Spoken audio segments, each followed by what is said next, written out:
পদায়ন নিয়ে বিএনপিতে তোলপাড়, ঘুরে দাঁড়াতে নতুন পরিকল্পনা নাকি সিদ্ধান্তহীনতা, এই নিয়ে নানামুখী আলোচনা।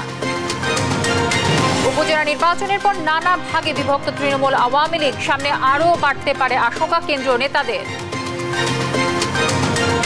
অবৈধ ভবনে 5 তারকা হোটেল শেরাটন, অনুমতি ছাড়াই নির্মাণ কাজ করে বোরাক রিয়েল এস্টেট, আছে চাঞ্চল্যকর তথ্য। ঈদের দ্বিতীয় দিনেও উত্তর সিটিতে অপসারিত হয়নি কোরবানির বর্জ্য, অস্বাস্থ্যকর পরিবেশে রোগবালাই ছড়ানোর শঙ্কা। এবারও সিন্ডিকেটের দখলে চামড়ার বাজার, মিলছে না সরকারের বেঁধে দেয়া দাম, লোকসানের মুখে মৌসুমি ব্যবসায়ীরা। এবং ভারী বর্ষণ আর পাহাড়ি ঢলে সুনামগঞ্জ সিলেটের বন্যা পরিস্থিতির অবনতি, প্রধান 5 নদীর পানি বিপদসীমার ওপরে। দর্শক, ঈদ মোবারক। সংবাদ সন্ধ্যায় শুনছিলেন কেএসটিএমটি বার সংবাদ শিরোনামগুলো, সঙ্গে রয়েছে আমি তানজিয়া জুথি। এবার জানাবো বিস্তারিত। সদ্য শেষ হওয়া উপজেলা পরিষদ নির্বাচন সংঘাতমুক্ত, পক্ষপাতহীন হওয়াকে রাজনৈতিক অর্জন হিসেবে দেখছে ক্ষমতাসীন আওয়ামী লীগ। নেতারা বলছেন, বিএনপি না আসায় তৃণমূলে আওয়ামী লীগের জনপ্রিয় নেতা যাচাই করা হয়েছে। তবে স্বতন্ত্র প্রার্থী উন্মুক্ত রেখে নির্বাচনের ফলে দলে অন্তর্দ্বন্দ্ব, বিভাজন আরও প্রকট হয়েছে বলেও মনে করছেন নেতারা। জানান, এ কোন্দল নিরসনই এখন বড় লক্ষ্য। জয় যাদব জানাচ্ছেন এর বাকিটা। গেল 5 জুন শেষ হয়েছে ষষ্ঠ উপজেলা পরিষদ নির্বাচন। দলীয় প্রতীকবিহীন, বিএনপিবিহীন একচেটিয়া এই নির্বাচনে জাতীয় নির্বাচনের মতোই দলের স্বতন্ত্র প্রার্থী উন্মুক্ত রেখেছিল আওয়ামী লীগ। ফলে প্রতিদ্বন্দ্বিতা হয়েছে নিজেদের মধ্যেই, জয় পরাজয় দুটোই আওয়ামী লীগের ঘরে। নেতারা বলছেন, বিএনপি অংশ না নেওয়ায় রাজনৈতিকভাবে এর বিকল্প ছিল না। তবে এবারের উপজেলা নির্বাচনের পরিবেশ অতীতের যে কোনো সময়ের তুলনায় ছিল সহিংসতামুক্ত। ভোট নিয়ে প্রশ্ন তোলার অবকাশ নেই বিরোধী দলগুলোর। মানুষকে আমরা ভোটমুখী করতে পেরেছি, ভোট কেন্দ্রমুখী করতে পেরেছি। এই নির্বাচন প্রক্রিয়ার মধ্য দিয়ে যা হয়েছে, এটি যোগ্য নেতৃত্ব বেরিয়ে এসছে, যে নেতৃত্ব আগামী দিনে একটি দীর্ঘ সময় দেশকে নেতৃত্ব দেবেন।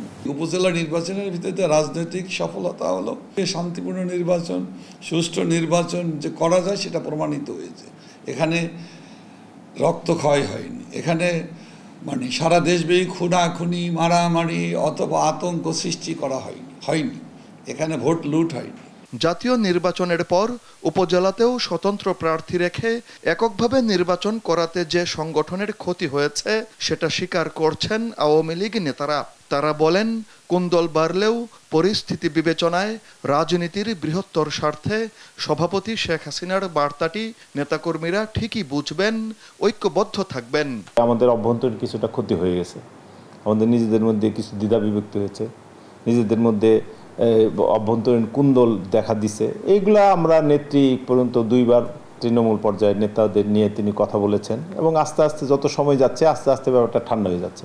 দলের একাধিক নেতাদের মধ্যে বিভাজন বেড়েছে, কর্মীদের মধ্যে বিভাজন বেড়েছে, এটা অস্বীকার করবার কোনো কারণ নেই। এবং আওয়ামী লীগের নেতা একজন, বঙ্গবন্ধু কন্যা শেখ হাসিনা। এই যে আদর্শ এবং আপনার নেতৃত্বের প্রতি আস্থা, এটি দিয়েই আমরা আবার যে সাম্প্রতিক যে বিভাজনটি হয়েছে, এই বিভাজনটি আমরা উত্তরণ করতে পারবো। আওয়ামী লীগ নেতাদের দাবি, নির্বাচনে না এসে ভোট বর্জনের ডাক দিয়ে রাজনীতির মাঠে আওয়ামী লীগকে বেকায়দায় ফেলতে বিএনপির চেষ্টা সফল হয়নি এবারের উপজেলা পরিষদ নির্বাচনে। নির্বাচনে না এসে বিএনপি নামক কোনো দলের অস্তিত্ব বাড়ছে বা তারা এই কোনো লাভবান হয়েছে, এটি মনে করব কোনো কারণই নাই। জয় যাদব, দেশ টিভি, ঢাকা। দুর্নীতির বিরুদ্ধে সরকার জিরো টলারেন্স। যে যত বড়ই প্রভাবশালী হোক না কেন, তদন্ত করে বিচারের আওতায় আনা হবে বলে জানিয়েছেন আওয়ামী লীগের সাধারণ সম্পাদক ওবায়দুল কাদের। সকালে আওয়ামী লীগ সভাপতির রাজনৈতিক কার্যালয়ে সংবাদ সম্মেলনে তিনি একথা জানান। বলেন, বাংলাদেশ কাউকে আক্রমণ করবে না, তবে আক্রান্ত হলে জবাব দেওয়া হবে। তৌফিক মাহমুদ মুন্নার রিপোর্টে বিস্তারিত। সমসাময়িক বিষয় নিয়ে সংবাদ সম্মেলন। আওয়ামী লীগ সভাপতির রাজনৈতিক কার্যালয়ে এই সংবাদ সম্মেলনে কথা বলেন দলের সাধারণ সম্পাদক ওবায়দুল কাদের। সাবেক ডিএমপি কমিশনার আসাদুজ্জামান মিয়ার দুর্নীতি নিয়ে সাংবাদিকদের প্রশ্নের জবাবে ওবায়দুল কাদের বলেন, কারো দুর্নীতির ব্যাপারে সরকারের নজরে আসলে ব্যবস্থা নেওয়া হচ্ছে। দুদককে স্বাধীনতা দেওয়া হয়েছে, যেই যত প্রভাবশালী তার বিরুদ্ধে দুর্নীতি তদন্ত করা যাবে এবং তদন্ত শেষে প্রয়োজনে মামলা করা যাবে। মামলা মানে বিচারের আওতায় নিয়ে আসতে হবে। মিয়ানমার ইস্যুতে বিএনপি মহাসচিব মির্জা ফখরুল ইসলাম আলমগীর অভিযোগের জবাব দেন আওয়ামী লীগ সাধারণ সম্পাদক। মিয়ানমারের ব্যাপারে আমি মির্জা ফখরুলকে চ্যালেঞ্জ করছি, সার্বভৌমত্বের প্রতি কোথায় আঘাত? সরকারের এখানে বাংলাদেশের বিরুদ্ধে সার্বভৌমত্ব লঙ্ঘনের কোনো ঘটনা বা সংঘাত সরকারের পক্ষ থেকে উস্কানি দেওয়া এ পর্যন্ত হয়। দেশে 10% মূল্যস্ফীতি আছে এটা স্বীকার করে ওবায়দুল কাদের বলেন, সরকার এটি সহনীয় পর্যায়ে নামিয়ে আনার চেষ্টা করছে। তৌফিক মাহমুদ মুন্না, দেশ টিভি, ঢাকা। সরকারের নানা বাধা বিপত্তির মধ্যে দলের আনুষ্ঠানিক কাউন্সিল করতে না পারলেও দল পুনর্গঠনের প্রক্রিয়া চালিয়ে যাচ্ছে বিএনপি, এমনটি জানিয়েছেন দলটির স্থায়ী কমিটির সদস্য গয়েশ্বর চন্দ্র রায়। দলের নেতৃত্বের পরিবর্তন কারো ব্যক্তি প্রয়োজনে নয়, বরং দলের প্রয়োজনে বলেও জানিয়েছেন গয়েশ্বর চন্দ্র রায়। বিস্তারিত সাইফুর রিপনের প্রতিবেদনে। দ্বাদশ জাতীয় সংসদ নির্বাচন ঘিরে বিএনপির আন্দোলনের ব্যর্থতার দায় নিয়ে নানা প্রশ্ন, আলোচনা সমালোচনার মধ্যে বারবার দাবি উঠছিল দল পুনর্গঠনের। এমন আলোচনা সমালোচনার মধ্যেই হঠাৎ বিলুপ্ত করা হয় ঢাকা সহ 4 মহানগরের কমিটি এবং সহযোগী অঙ্গ সংগঠন যুবদলের আহ্বায়ক কমিটি। পূর্ণাঙ্গ কমিটি ঘোষণা করা হয় বিএনপির ভ্যানগার্ড খ্যাত ছাত্র দলের। এছাড়া গেল শনিবার দলের কেন্দ্রীয় পর্যায়ে রদবদল করে নতুন করে পদায়ন করা হয় 45 নেতাকে। প্রেস বিজ্ঞপ্তির মাধ্যমে দলের কেন্দ্রীয় পর্যায়ে প্রায় অর্ধশত নেতার পদের রদবদলেও জন্ম দিয়েছে নানা আলোচনা সমালোচনার। প্রতিনিয়তই যা ডালপালা ছড়াচ্ছে। প্রশ্ন উঠেছে, এটি কি দল পুনর্গঠনের অংশ নাকি সিদ্ধান্তহীনতার প্রতিফলন? বিএনপি নেতারা বলছেন, সরকারের বাধার কারণেই কাউন্সিল ছাড়াই পুনর্গঠন করতে হচ্ছে দলকে। মানে গঠনতন্ত্রের অর্পিত ক্ষমতা বলেই দলের চেয়ারম্যান যেটা সঠিক মনে করছেন, যাদেরকে দেওয়া দরকার তাদেরকে দিয়েছেন। যারা এসছেন সবই আন্দোলন সংগ্রাম দলের নিবেদিত প্রাণ নেতা কর্মী এবং তারাই এখানে মনোনীত হয়েছে। কয়েকটা ডিস্ট্রিক্টে বোধহয় নাম নাই বা বললাম, যখনই করতে যাই কোনো না কোনো একটা বাধা আসে। তো বাট এটাও আপনার মানে এত তো সত্ত্বেও আমাদের অ্যাক্টিং চেয়ারম্যান সাহেব কিন্তু প্রতিদিনই টাইম দিচ্ছে কোনো না কোনো জায়গায় পূর্ণাঙ্গ কমিটি করার জন্য, এবং নিয়ম নীতি মেনেই উনি কমিটি করতে বলতেছে। সেই নিয়ম নীতি মানাটাই আমাদের জন্য একটা মানে সমস্যা এখন দাঁড়িয়ে গেছে।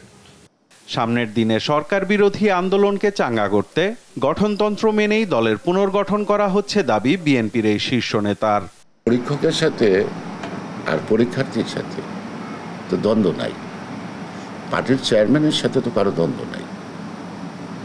তো সুতরাং উনি যখন নাম্বার দেয়, উনিও তো কে কতটুকু লেখছে, কে কতটুকু নাম্বার পাওয়ার যোগ্যতা অর্জন করছে ততটুকুই তো দিচ্ছে। ঢাকা মহানগরীতে ভারপ্রাপ্ত সদস্য সচিব কয়বার পাল্টাইতে হইল? এটা কি ইচ্ছা করে পাল্টাইতে হয়েছে? আমাকে বাধ্য করছে। তো সুতরাং এটা কাউন্সিল হওয়া যে পরিবেশ, এটা রাজনৈতিক পরিবেশ। আমি আন্দোলনের কথা বাদ দিলাম, আমি বড় বড় বিক্ষোভ মিছিলের কথা বাদ দিলাম, বাট আমি যে আমার একটা জেলায় একটা অনুষ্ঠান করবো, সবাই ডাকবো, আমি একটা কাউন্সিল করবো, তার জন্য আমার পুলিশের অনুমতি লাগবে। পুলিশ অনুমতি না দিলে আমি করতে পারবো না। তো এখন তাহলে আমাকে কী করতে হতো? আমার বিকল্প পথ তৈরি করতে হবে, ঠিক কি না? যে কোনো সুবিধা মতো সময়ে দলের আনুষ্ঠানিক কাউন্সিলের বিষয়টিও বিবেচনায় আছে বলে জানান গয়েশ্বর চন্দ্র রায়। কাউন্সিল হবে, কাউন্সিল হতেই হবে, আমাদের নিয়মেই আছে কাউন্সিল হবে, কিন্তু আমরা কাউন্সিলের সেই পরিবেশটা অপেক্ষায় আছি। সাইফুল রিপন, দেশ টিভি, ঢাকা। অবৈধ ভবনে চলছে রাজধানী বনানীতে 5 তারকা হোটেল শেরাটন। শুধু সিটি কর্পোরেশনের সাথে চুক্তি ভঙ্গ নয়, রাজধানী উন্নয়ন কর্তৃপক্ষ, রাজুক ও সিভিল এভিয়েশনের অনুমতি ছাড়াই ভবনটি তৈরি করেছে বোরাক রিয়েল এস্টেট।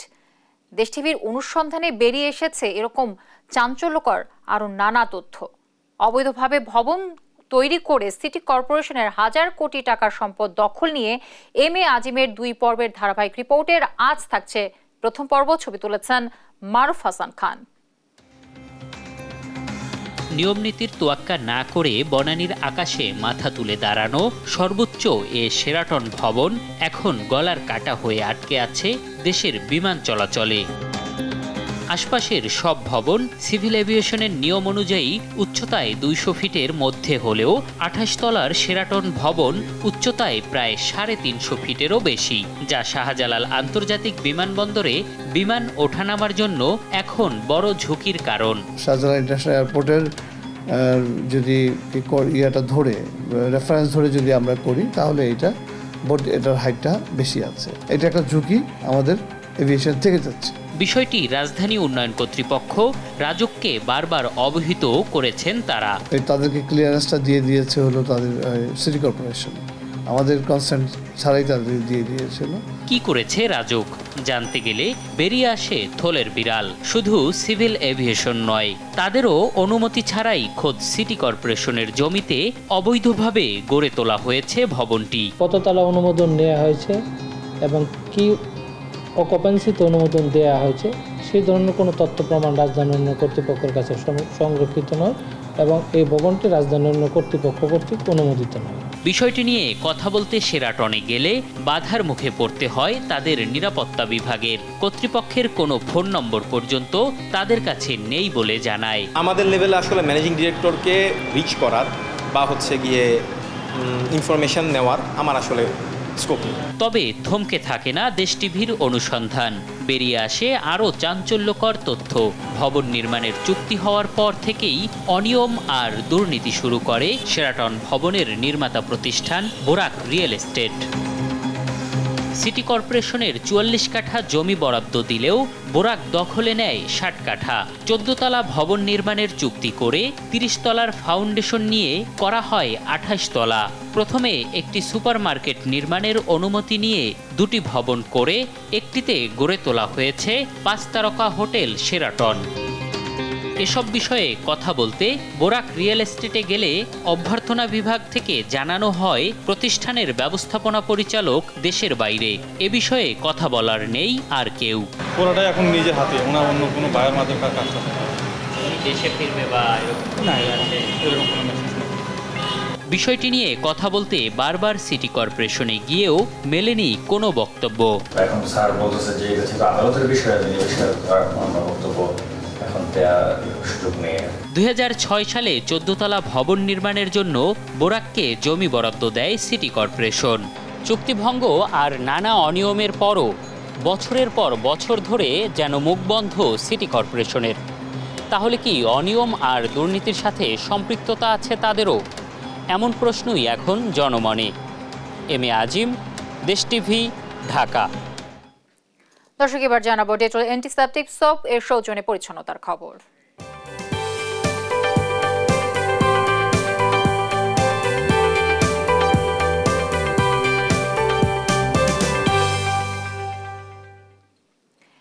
ঈদের দ্বিতীয় দিনেও রাজধানীর উত্তর সিটি কর্পোরেশন এলাকার অপসারণ হয়নি কোরবানির বর্জ্য।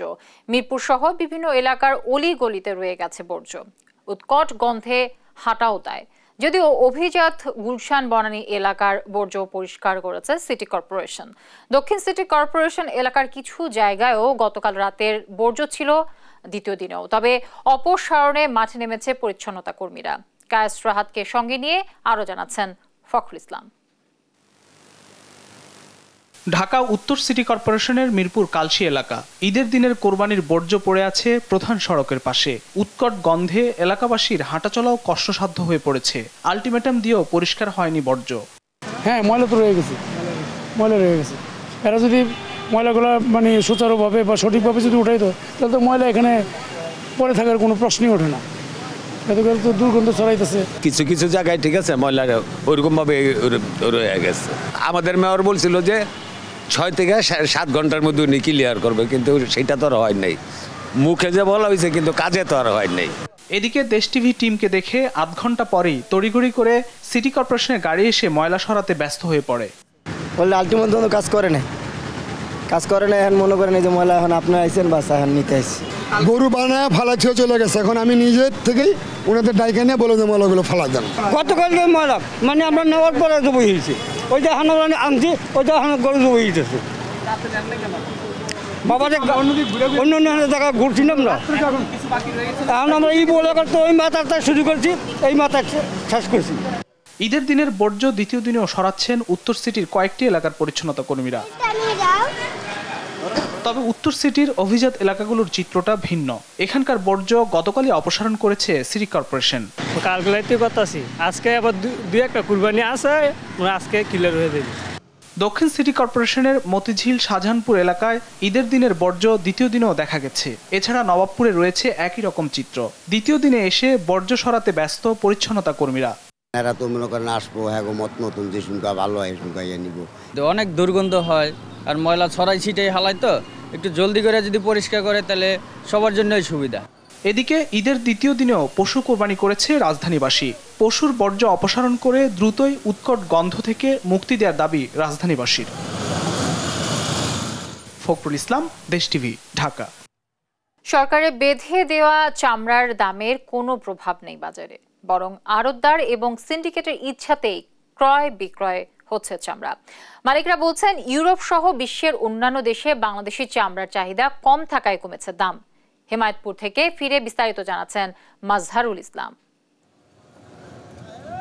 ঈদকে কেন্দ্র করে দেশের বাজারে জুতার দাম বাড়লেও বিপরীত চিত্র চামড়ার মূল্যে। পানির দামে চামড়া সংগ্রহ করছেন ট্যানারি মালিকরা। ঈদের আগে সরকার মালিকদের সাথে আলোচনা করে প্রতি বর্গফুট চামড়ার দাম 5 টাকা বৃদ্ধি করে 55 থেকে 60 টাকা করলেও সরকারের সেই সিদ্ধান্তকে বৃদ্ধাঙ্গুলি দেখিয়ে নিজেদের মতো করে চামড়া কিনছেন তারা। কারণ হিসাবে কেমিক্যাল সহ চামড়া শিল্পের সাথে জড়িত নানা দ্রব্যের দাম বৃদ্ধিকে দুষছেন। ইউরোপিয়ান ইউনিয়নরা আসছে আমাদের এখান থেকে চামড়া নিত, এখন একমাত্র চায়না ছাড়া আমাদের আর কোনো বায়ার নাই।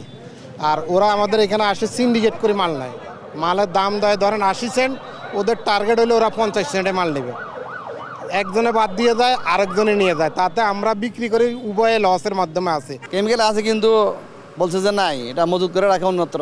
যখন দাম বাড়িয়ে দেওয়া তখন বলে যে 5 ব্যাগ 10 ব্যাগ দেবো, তাও অন্যখান থেকে আমি এনে দেবো, আমার কাছে নাই। কিন্তু অথচ তার কাছেই আছে, সে এগুলোই লঘুচুরি করছে আমাদের কাছে। ধর্মীয় বিধান মতে চামড়ার প্রধান হকদার এতিম, মিসকিন এবং দরিদ্র প্রান্তিক মানুষেরা। দাম না বাড়ায় তারা প্রাপ্য হক থেকে বঞ্চিত হচ্ছেন। বাংলাদেশের অসহায় যে দরিদ্র মানুষগুলো যে চামড়া থেকে একটু বেনিফিট পায়, ওই বেনিফিটটাকে ধ্বংস করার জন্য মূলত এই সিন্ডিকেটটা করছে। এটা ব্যবসায়ীরা সিন্ডিকেটের কারণে মাদ্রাসাটার দাম পাইতেছে না পাওয়ার কারণে মাদ্রাসাওয়ালারা জিম্মি। চামড়া নিয়ে কোনো অসাধু ব্যবসায়ী সিন্ডিকেট করলে তার বিরুদ্ধে সরকার কঠোর ব্যবস্থা নেওয়ার হুঁশিয়ারি দিলেও তার কার্যক্রম দেখা যায়নি মাঠে। সকালে শিল্প মন্ত্রণালয়ের সচিব সাভারের বিসিক শিল্পনগরী পরিদর্শনে গিয়ে ট্যানারি মালিকদের অব্যবস্থাপনা নিয়ে বলেন, এখানে যেসব কেমিক্যালসগুলো আগে ইউজ করা কম হতো বা করা যায় নাই, সেগুলোকে করা, অনেকগুলো মেশিনারিজ নষ্ট হয়ে গেছিল, সেগুলোকে আবার রেট্রোফিট করা, এইগুলো সমস্ত কিছু সচল করা হয়েছে। 3টা টার্মে আমরা হয়তো এটাকে ফেজ বাই ফেজ অ্যাড্রেস করতে পারবো। প্রতি বছরই ডেভেলপ হবে, বাট রাতারাতি সম্ভব না। ঢাকার চামড়ার কিন্তু প্রকৃত দাম পাওয়া গেছে। ঢাকার বাইরের যে চামড়াটা, সেই চামড়াটা আপনার রাত্রি 10টার পরে যে ট্রাকগুলো ঢুকেছে সেটার কিন্তু মানের বিষয় থেকে যায়, সেখানে কিন্তু যে প্রকৃত দামের কথা বলা হয় সেটা তো দাম পাবে না। এদিকে ট্যানারি শ্রমিকরা চামড়ার প্রক্রিয়াজাতকরণে ব্যস্ত সময় পার করছেন। অভিযোগ আছে চামড়া প্রক্রিয়াজাতকরণের পদ্ধতি নিয়েও। গত 1 দশকে জুতাসহ সব ধরনের চামড়াজাত পণ্যের দাম বাড়লেও নানা অজুহাতে কমেছে চামড়ার মূল্য। দফায় দফায় বৈঠক করে সরকার চামড়ার মূল্য নির্ধারণ করে দিলেও তার কোনো প্রভাব নেই চামড়ার বাজারে। ট্যানারি মালিক আর সিন্ডিকেট চক্রের কাছেই জনজিম্মি দেশের চামড়ার বাজার। সাভারের হেমায়তপুর থেকে মাজহারুল ইসলাম, দেশ টিভি, ঢাকা। ভারী বর্ষণ আর পাহাড়ি ঢলে সুনামগঞ্জ শহরের বেশিরভাগ এলাকা তলিয়ে গেছে পানিতে।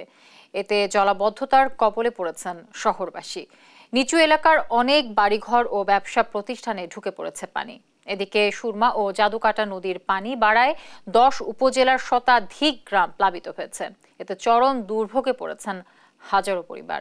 সহকর্মী মেহেদি হাসানের তথ্যচিত্রে শুভশ্রী রায়ের ডেস্ক রিপোর্ট। সুনামগঞ্জ পৌর শহরের পশ্চিম বাজার, সাহেববাড়ি ঘাট, মধ্যবাজার এলাকা তলিয়েছে পানিতে। পানিতে নিমজ্জিত রাস্তাঘাট, বাড়িঘর, দোকানপাটেও ঢুকেছে পানি। সোমবার থেকে দিনভর টানা বৃষ্টিতে শহরের নতুনপাড়া, তেঘরিয়া, সুলতানপুর ও উকিলপাড়া সহ পৌরসভার বেশিরভাগ এলাকায় দেখা দিয়েছে তীব্র জলাবদ্ধতা। এতে চরম ভোগান্তিতে দিন কাটছে দুর্গতদের। বাসায় এখন বর্তমানে আটু পানি, ওই যে এখন বৃষ্টির মাঝে বাজারে গেছিলাম, বাচ্চার লাগে কিছু পানি আনতাম, তারপরে কোনো দোকানপাট খোলা নাই, সব পানির তলে। আচ্ছা, এলাকার সব দোকান দোকানে পানি ঢুকিয়া, বড়বাড়ি যা আছে সব পানি ঢুকিয়া, খুব অবস্থা খারাপ। হাসপাতাল কেন্দ্র নাই, বাজারে আপনার চিরা সংকট, মোমবাতি সংকট, তারপরে কারেন্টের সমস্যা। আপনার সরকার শহরে ড্রেন নির্মাণে কোটি কোটি টাকা বরাদ্দ দিলেও ড্রেনেজ ব্যবস্থা ঠিকভাবে নির্মাণ করতে না পারার পেছনে পৌর কর্তৃপক্ষের গাফিলতিকে দুষছেন স্থানীয়রা। এখন তো সামনাবাদী গিয়ে আমরা সামনের ঘরে দিয়ে হামাই যার, এবং আমার অস্ট্রেলিয়ান দুইটা ড্রাইভার চলে আমি হোস্টেলের মধ্যে পড়ছি। এরকম যদি পানি বাড়ে 22 সালের বন্যার উপরে যাইতে পারে। টানা বর্ষণ আর উজান থেকে নেমে আসা পাহাড়ি ঢলে বেড়েই চলেছে সুরমা ও জাদুকাটা নদীর পানি।